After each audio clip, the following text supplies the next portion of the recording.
Alright, I'm not too big a fan of this angle now that it's here, but we're here, so let's do it.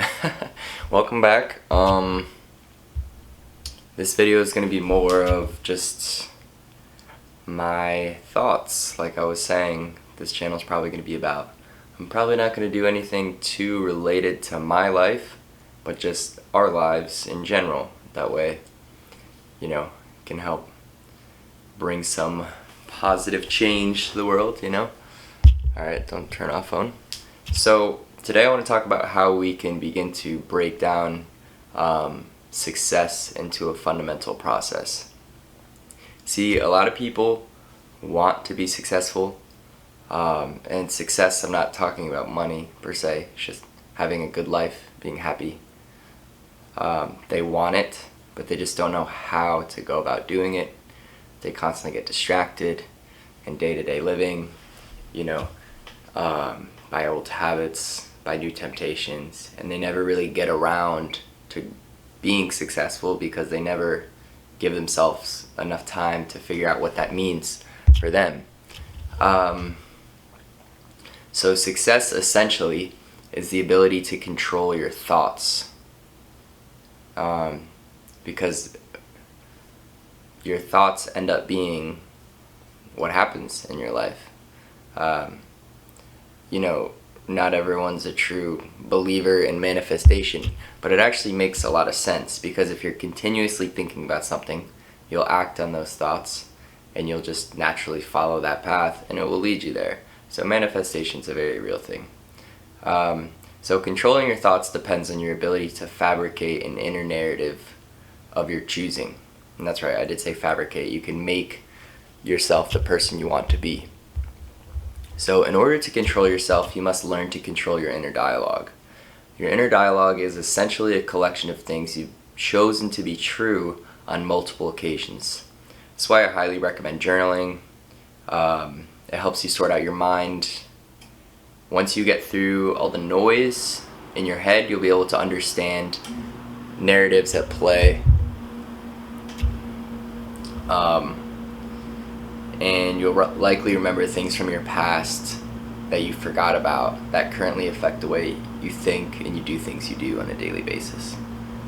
So I'll probably go into a video of how I journal in the future just so you can know. But the more you choose something, the more you're likely to encounter that thing again.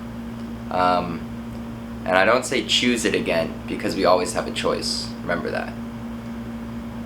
Remember that you have the power to design your own life. You design it through choice every day. So your brain is very plastic. The things that you desire now are things that you've chosen again and again throughout your life that you want. The very basis of success is to start shifting your brain patterns of choice,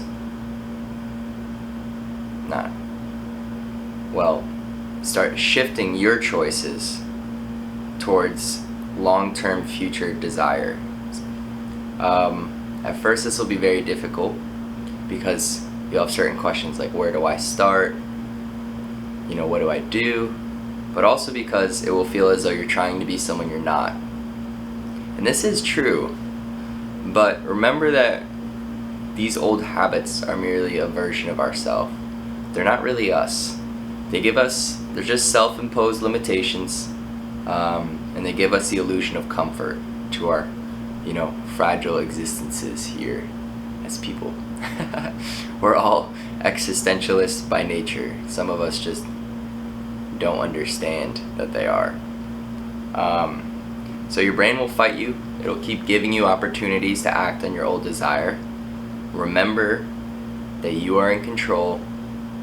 That's not what you really want, and that you have the ability to shift your aim. I really, something like when your old desires come up, something like using breath work to try to resist the temptation and change the focus of what you're doing, and then to move on, is a great way to begin breaking that down to a day-by-day level of how you want to change your choices.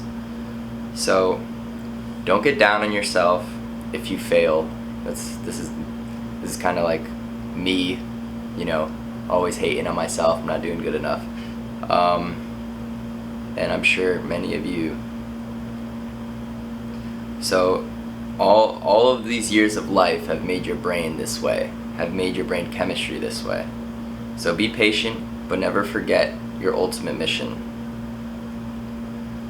I highly recommend journaling and keeping the goals at the forefront of your day. So like writing in an agenda, keeping yourself organized. Eventually, new things that you never thought possible will gratify you. Completing all your work that day or striving to get one more thing done will create a positive feedback loop. And so once you gain some traction on this path, eventually you'll pick up, you'll gain momentum, because that reaffirming loop, you'll love what you're doing, it'll gratify you, you want to do more, you will do more, you'll get more gratified, and you'll keep building that snowball effect of momentum, and your path to ambition will just light up. So a great man once told me, evolution of anything, but this was a biology class, so an organism has a trait before it ever evolves to be a certain way. Like they had, you know, the ability to walk on land before they ever did. So what you desire yourself to be, who you want to be, is already inside you, is already you. It's just finding that version of yourself.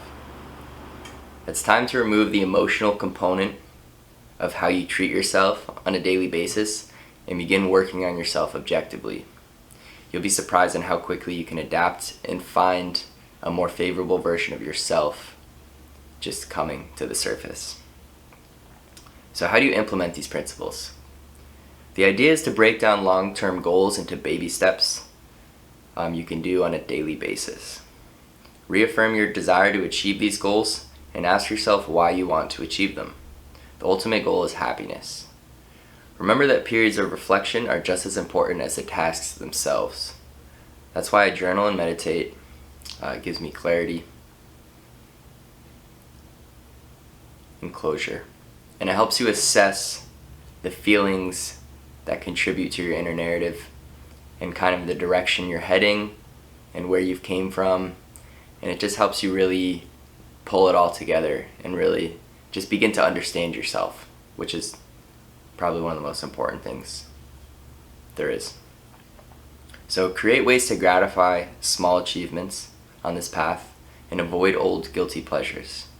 I would recommend weaning yourself off old habits, because naturally as people we have a lot of little issues that build up over time, and if you try to, you know, uproot the tree all at once, it's just going to be too much of a change, because we are habitual creatures, and so you have to gradually slope in, you know, that new piece in those new habits and just slowly take out the old ones, and then eventually you'll wake up one day and be you'll be surprised that your life is completely different. So yeah, I tried to do, you know, the whole thing at once, and that was very difficult for me and very detrimental to my own growth process. So just focus on being compassionate towards yourself. You know, you've had years of struggles and whatever. If you have, I don't know if you struggled to get to this point. And it's going to take some work to build yourself up from it, but you'll be happy you did. So yeah, and just try to move on with no strings attached to who you were. This is a new version of you. Every new day is a new opportunity to be a better version of you. And so stop putting so much emphasis on who you were and what you did, because it's just not fair to who you are and who you can be.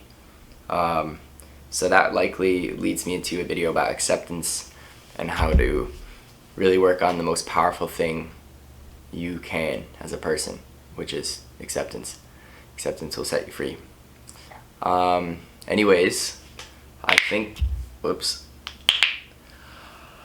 I think that's all.